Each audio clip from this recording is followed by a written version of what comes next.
ಇನ್ನು ಈ ಹಿಂದೆ ಇದ್ದಂತಹ ಎಲ್ಲ ದ್ವೇಷಿಗಳನ್ನ ಈಗ ದೋಸ್ತಿಗಳನ್ನಾಗಿ ಮಾಡ್ಕೊಳ್ಳೋದಕ್ಕೆ ಎಚ್ ಡಿ ಕುಮಾರಸ್ವಾಮಿ ಅವರು ಮುಂದಾಗ್ತಾ ಇದ್ದಾರೆ. ಸೊ ಹಾಗಾಗಿನೇ ಈಗ ಈ ಹಿಂದೆ ಯಾರೆಲ್ಲರ ಬಗ್ಗೆ ಟೀಕಾ ಪ್ರಹಾರಗಳೆಲ್ಲವೂ ಆಗಿತ್ತು ಅವರೆಲ್ಲರನ್ನ ಕೂಡ ಮುನಿಸು ಮರೆತು ನಮಗೆ ಬೆಂಬಲ ಕೊಡಿ ಅಂತ ಹೇಳಿ ಕೇಳೋದಕ್ಕೆ ಎಚ್ ಡಿ ಕೆ ಮುಂದಾಗ್ತಾ ಇದ್ದಾರೆ. ಅದರ ಬೆನ್ನಲ್ಲೇ ಈಗ ಹಳ್ಳಿ ಹಕ್ಕಿ ವಿಶ್ವನಾಥ್ ಅವರನ್ನು ಕೂಡ ಭೇಟಿಯಾಗೋದಕ್ಕೆ ಎಚ್ ಡಿ ಕುಮಾರಸ್ವಾಮಿ ಹೋಗ್ತಾ ಇದ್ದಾರೆ.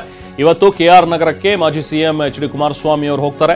ಅಲ್ಲಿ ಎಚ್ ವಿಶ್ವನಾಥ್ ನಿವಾಸಕ್ಕೆ ಭೇಟಿ ಕೊಟ್ಟು ವಿಶ್ವನಾಥ್ ಅವರನ್ನ ಕೂಡ ಮಾತಾಡಿ ಅವರ ಬೆಂಬಲವನ್ನ ಕೂಡ ಪಡೆಯುವ ಒಂದು ನಿಟ್ಟಿನಲ್ಲಿ ಸರ್ಕಸ್ ಮಾಡ್ತಾ ಇದ್ದಾರೆ. ವಿಧಾನ ಪರಿಷತ್ ಸದಸ್ಯರಾಗಿರುವಂತಹ ಎಚ್ ವಿಶ್ವನಾಥ್ ನಿವಾಸಕ್ಕೆ ಈಗ ತೆರಳಿ ನೀವು ನಮಗೆ ಬೆಂಬಲವನ್ನ ಕೊಡಿ, ದೋಸ್ತಿಗೆ ಬೆಂಬಲವನ್ನ ಕೊಡಿ ಅಂತ ಹೇಳಿ ಈಗ ಕೇಳ್ಕೊಳ್ತಾ ಇದ್ದಾರೆ. ಮಂಡ್ಯ ಕ್ಷೇತ್ರದ JDS ಅಭ್ಯರ್ಥಿ ಆಗಿರುವಂತಹ H D Kumaraswamy. So Vishwanath ಔತಣಕೂಟವನ್ನು ಕೂಡ ಏರ್ಪಡಿಸಿದ್ದಾರೆ 12 ಗಂಟೆಗೆ ಮಧ್ಯಾಹ್ನ. ಸೊ ಮಧ್ಯಾಹ್ನದ ಊಟಕ್ಕೆ ಅಂತ ಹೇಳಿ ವ್ಯವಸ್ಥೆ ಮಾಡಿದ್ದಾರೆ. ಮಂಡ್ಯ ಕ್ಷೇತ್ರದ JDS ಅಭ್ಯರ್ಥಿ ಎಚ್ ಡಿ ಕುಮಾರಸ್ವಾಮಿ ಅವರ ಈ ಭೇಟಿ ತೀವ್ರ ಕುತೂಹಲಕ್ಕೆ ಎಡೆ ಮಾಡಿದೆ. ಕೇಂದ್ರ ಸರ್ಕಾರದ ವಿರುದ್ಧ ಅನುದಾನ ತಾರತಮ್ಯದ ಆರೋಪ ಏನಿದೆಯಲ್ಲ, ಅಂದ್ರೆ ಕರ್ನಾಟಕ ಮಾಡ್ತಾ ಇರುವಂತಹ ಆರೋಪ, ಸರ್ಕಾರ ಮಾಡ್ತಾ ಇರುವಂತಹ ಆರೋಪ, ನಮಗೆ ಸರಿಯಾಗಿ ಅನುದಾನವನ್ನ ನೀಡ್ತಾ ಇಲ್ಲ ಕೇಂದ್ರದಿಂದ ಅನ್ನುವಂಥದ್ದು.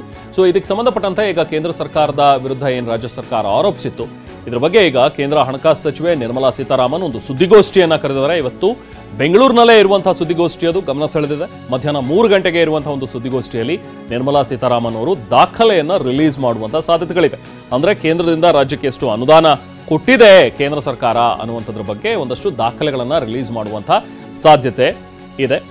ಸೊ ಈಗಾಗಲೇ ಬಿಡುಗಡೆ ಆಗಿರುವಂತಹ ಅನುದಾನದ ಬಗ್ಗೆ ಒಂದು ಲೆಕ್ಕ ಕೊಡುವಂಥದ್ದು, ಹಾಗೆ ದಾಖಲೆ ಸಮೇತ ಉತ್ತರ ಕೊಡೋದಕ್ಕೆ ಅಂತ ಹೇಳಿ ನಿರ್ಮಲಾ ಸೀತಾರಾಮನ್ ಇವತ್ತು ಪತ್ರಿಕಾಗೋಷ್ಠಿಯನ್ನು ಕರೆದಿದ್ದಾರೆ. ನಿರ್ಮಲಾ ಸೀತಾರಾಮನ್ಗೆ ಪಂಥಾಹ್ವಾನವನ್ನ ಕಾಂಗ್ರೆಸ್ ಕೊಟ್ಟಿತ್ತು.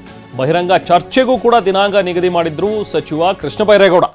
ಸೊ ಅದರ ಬೆನ್ನಲ್ಲೇ ಇವತ್ತು ಒಂದು ಸುದ್ದಿಗೋಷ್ಠಿಯನ್ನ ನಿರ್ಮಲಾ ಸೀತಾರಾಮನ್ ಅವರು ಬೆಂಗಳೂರಿನಲ್ಲಿ ಇಟ್ಕೊಂಡಿದ್ದಾರೆ.